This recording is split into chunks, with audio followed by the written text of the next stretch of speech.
नमस्कार, मी प्रणिता बोरसे. आपण पाहत आहात TV9 मराठी आणि बुलेटिनच्या सुरुवातीला महत्त्वाची बातमी पुण्यातून. पुण्यात MPSC विद्यार्थ्यांच्या आंदोलनाला रोहित पवारांनी भेट दिली आहे. मंगळवारी रात्रीपासूनच MPSC विद्यार्थ्यांचं आंदोलन सुरू आहे. या आंदोलनाला सुप्रिया सुळेंनी देखील काल भेट दिली होती आणि त्यानंतर आता रोहित पवार यांनी देखील या आंदोलनाला भेट दिलेली आहे. मी आता जास्त काही बोलणार नाही असं रोहित पवारांनी म्हटलंय. मात्र सरकारने नोटिफिकेशन काढलं नाही तर दाखवून देऊ असा इशाराही त्यांनी दिलाय. तर MPSC आंदोलनात आज शरद पवार सहभागी होणार आहेत. ट्विट करत शरद पवार यांनी ही माहिती दिली आहे. MPSCच्या मुद्द्याला सत्ताधारी गांभीर्यानं घेत नाही असं पवारांनी म्हटलंय. अधिक अपडेट आपण घेणार आहोत आपले प्रतिनिधी योगेश बोरसे यांच्याकडून. योगेश, गेल्या 3 दिवसांपासून MPSC विद्यार्थ्यांचं आंदोलन सुरू आहे पुण्यातल्या या शास्त्री रोडवरती.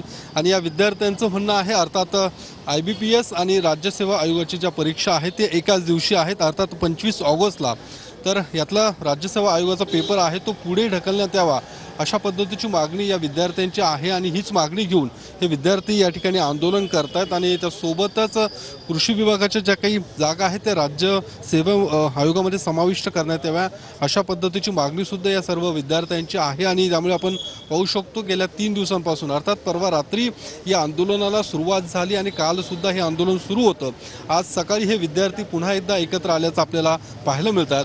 काल खासदार सुप्रिया सुळे त्यासोबत रोहित पवार सुद्धा या आंदोलनामध्ये सहभागी झाले होते. आता शरद पवारांनी सुद्धा राज्य सरकारला आणि आयोगाला इशारा दिलेला आहे की या संदर्भातला तोडगा आज दिवसभरात काढा, अन्यथा मी सुद्धा या आंदोलनामध्ये सहभागी होईल. आणि आपण पाहू शकतो या ठिकाणी शरद पवार सुद्धा या आंदोलनात सहभागी होण्याची शक्यता आहे. तशा पद्धतीचं ट्विट त्यांनी केलेलं आहे. आणि स्वतः रोहित पवार या आंदोलनामध्ये सहभागी झाल्याचं आपल्याला पाहायला मिळतात. आणि रोहित पवार कालपासून या आंदोलनामध्ये सहभागी झालेले आहेत. आणि आता नेमकी त्यांची भूमिका काय आहे ती सुद्धा आपण जाणून घेण्याचा प्रयत्न करणार आहोत.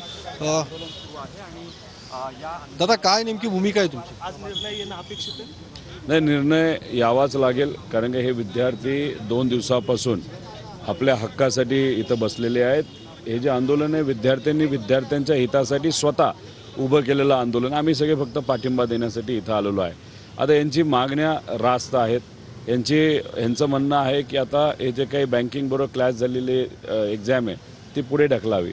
त्याच्याचबरोबर यांच्या सगळ्यांची मागणी आधीपासून होती की राज्य सेवा ही जी परीक्षा आहे त्याच्यामध्ये कृषी सेवासुद्धा ॲड करण्यात यावी.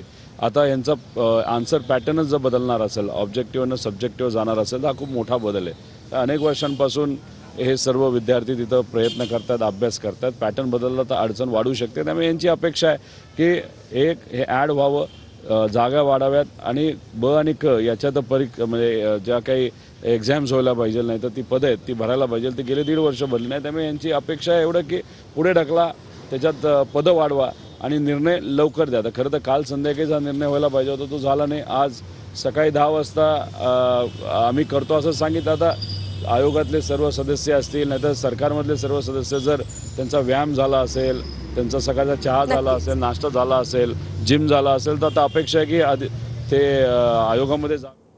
ओळ्यात पुढे आज MPSCची सकाळी 10 वाजता महत्त्वाची बैठक होणार आहे. MPSC आणि IBPS परीक्षा एकाच दिवशी आल्यानं हा गोंधळ झालाय. परीक्षेबाबत आयोग आज निर्णय घेणार आहे. 25 तारखेच्या परीक्षेची जिल्हा प्रशासनाकडून तयारी पूर्ण करण्यात आली आहे. तर कृषी सेवेची 258 पदं समाविष्ट करा, अन्यथा परीक्षा पुढे ढकला अशी विद्यार्थ्यांची मागणी आहे.